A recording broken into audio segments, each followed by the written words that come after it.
If there was one thing you could guarantee about Digby Griffin, it was that wherever you might find him, you would also find his pet mouse, Cheddar. It had been like that ever since the day he'd found her making a nest in his sock drawer.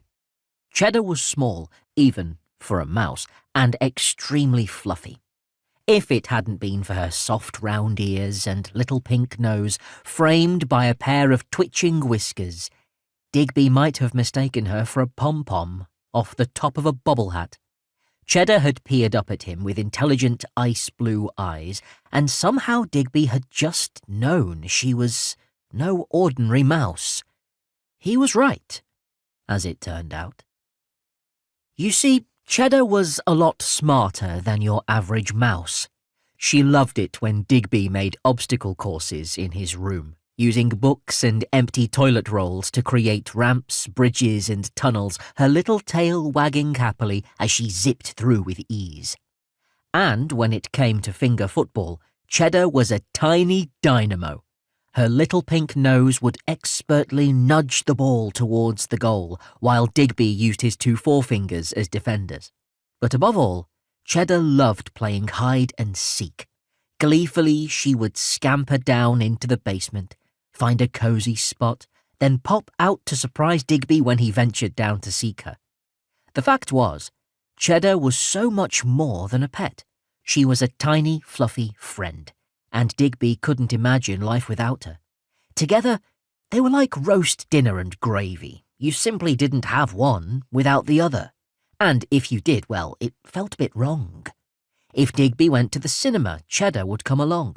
If Digby went to his best friend Ty's house, Cheddar would most definitely go too. If Digby went to the toilet, well, Cheddar would wait outside. Otherwise, that would be weird. Cheddar even joined him at school. She wasn't meant to go, of course, but every time Digby put on his school shoes, she would dash out from his bedroom and scurry into his trouser pocket, so Digby had no choice but to let her tag along. In the end, he'd found an old zip-up pouch bag belonging to his sister Mog that he could clip around his waist. It made the perfect comfy nook for Cheddar. So long as Digby wore baggy clothes and kept it filled with a never-ending supply of food, nobody ever knew she was there. Well, nobody other than Ty.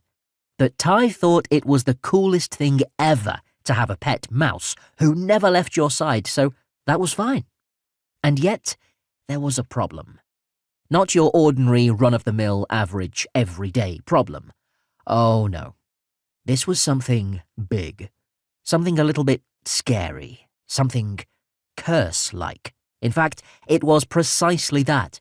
The curse of the 10th birthday. You see, Digby wasn't the first child in his family to have found an unusual pet in his bedroom. It had happened twice before. And both of those cute little critters had disappeared, never to be seen again. The curse of the 10th birthday. Pay attention to this, it's important. It all started with the house move 8 long years ago. The Griffin family had decided to move in with Grandad at number 1 Griffin Place. It was a big old house on the outskirts of Great Snoring that had been in the Griffin family for generations. Grandad said the place was too big just for him. And besides, it meant he could be there to look after Digby, Mog, and their older brother Benedict when Mum and Dad were working, which was especially important considering Mog's type 1 diabetes. Grandad had received all of the diabetes management training, along with everyone else in the family, so it made sense. The house had a black iron-gated entrance, ivy-covered walls, and a creepy basement. And then there were the animals. Digby had lost count of the number of times he'd seen unexpected creatures roaming around the place. A hedgehog scurrying across the kitchen here, a lizard sunning itself on the windowsill there. He'd once even seen a hermit crab scuttling into the basement. Most of the animals vanished just as quickly as they'd appeared. But very occasionally, they decided to stay. The first time it happened was when Digby's older brother Benedict discovered a cheerful ice-blue budgie perched in his bedroom, a budgie that he went on to name Flapper.